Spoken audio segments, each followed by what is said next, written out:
You guys, I've been slacking so much. Like, this is a genuinely embarrassing video to have to make. But I read only 2 books in October, and one I reread. So that's like 1.5, I guess. And not gonna lie, like, the first book is very problematic and not something I want to showcase that I read. I didn't hate it, and that's probably problematic. Let me give you backstory. So this is The Haunting Adeline by H.D. Carlton. This is a hardcore, like, smutty, erotica-based romance novel.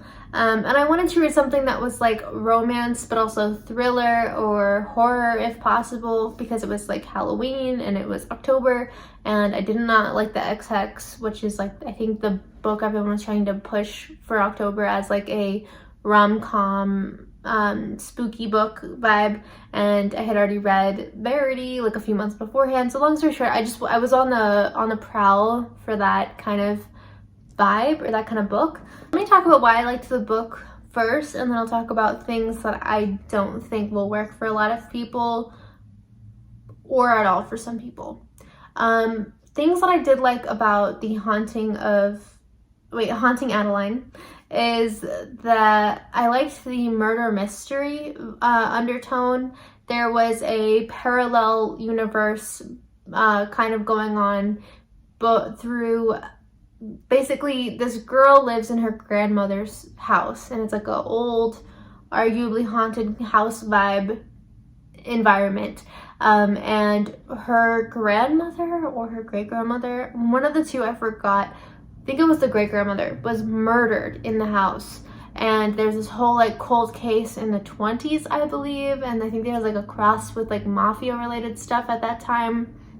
So long story short, while Adeline is living in the house, she's like unboxing some of these journals or these like notes that kind of talk about what happened with her great grandma, and she's unpacking this, and I really like that. I enjoyed that part of the book because there's a whole other story going on, but that's like an undertone story, so like you're still very interested in like who did it and what's going on with this person, and how was this person murdered, who murdered them.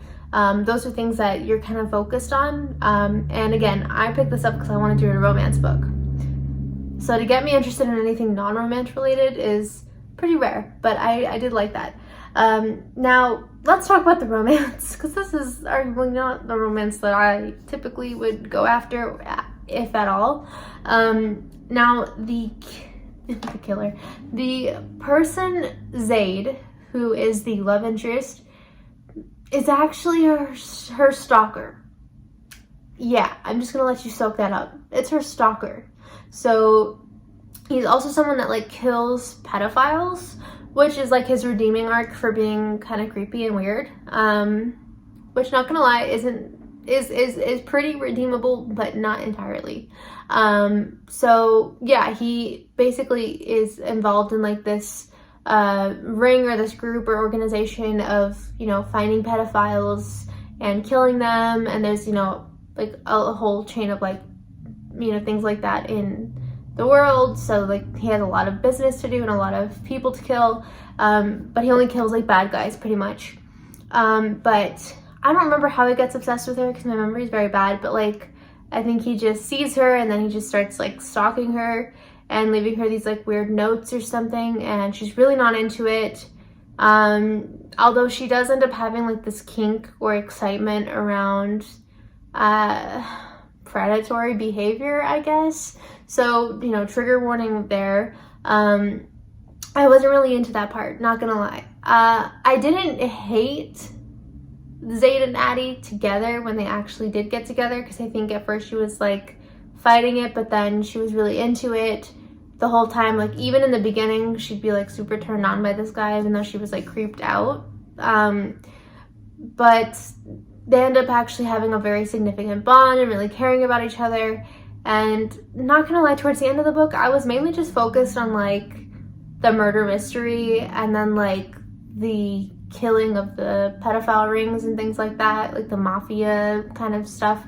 the romance was mainly just like, for me, it was just kind of like erotica. Like, it wasn't like I didn't care too much about either character. I care enough that I will probably loosely skim the sequel when it comes out. Oh yeah, because I think she gets, I don't want to spoil it for you, but there is a good cliffhanger, I will say. There's a really good cliffhanger, so now I am interested to read the sequel based on the cliffhanger about Adeline. But I'm not personally reading it for the romance. It didn't work for me because I am a sexual assault survivor, and I also feel like I just wasn't really big on the no consent kink, or the, granted, I don't think there was actual like a no consent situation in the book. I don't remember. If someone read this and knows, they can correct me. But then also I just wasn't big on like the being creepy and stalking and like not, you know, being respectful. I'm a Libra Venus. I want a, you know, Renaissance romance where someone's courting you and calling you my fair lady the whole time. Like, I don't want someone that's just like lurking beneath the bushes and then being aggressive and mean the whole time that they're coming on to you. It's not my vibe. Yeah, so that was, I think, the first book that I read in October, which, again, like I didn't, obviously I am interested enough to read the sequel against my better judgment. Again, wasn't mad at the erotica, but definitely was not romance. Would not say this is a romance book. This was a fucked up book. And then for the next book that I read, this is The Chase by our You series. It's about Colin and Summer. Okay, Colin and Summer. I didn't like this book when I first started to read it. I remember being like super bored because the first book in the series that I was really interested in was about a girl who was like very intelligent, not necessarily nerdy, but just like grumpy kind of vibe. And I don't like books usually where the girl is super like sunshine oriented. I have a hard time relating to that. Maybe it's my clinical depression, maybe it's Maybelline, but when a girl is super bubbly and just over the top, I just personally don't relate, and I think it's kind of just not my vibe. But yeah, so that's why I didn't really like the story the first time around. I reread it and actually began to kind of really respect the characters a little bit more. Now, this isn't like my favorite book. I wasn't blown away by anything that I read in October. Granted, I only read 2 books. This was a book about a girl that's very popular, and she has to end up living with a roommate, or these roommates. So it's kind of like a forced proximity, brother's best friend trope. Excuse me. Long story short, she was at this party on New Year's Eve, and she was flirting with Colin. Colin is this like tattooy, sulky vibe dude who's also on the hockey team. So he's like ripped, and they like to, you know, express that a lot.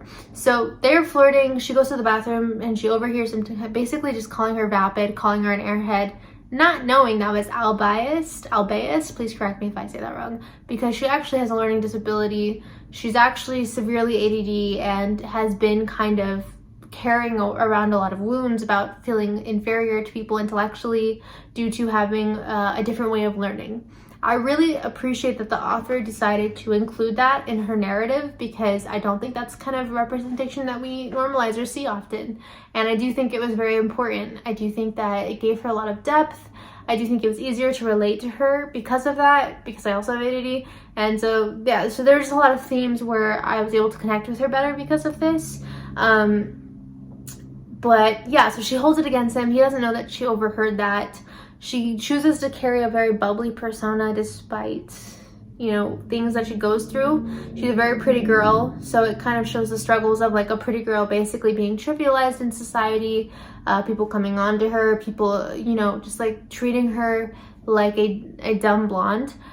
And yeah, there's a lot of depth behind it. It's grumpy sunshine dynamic.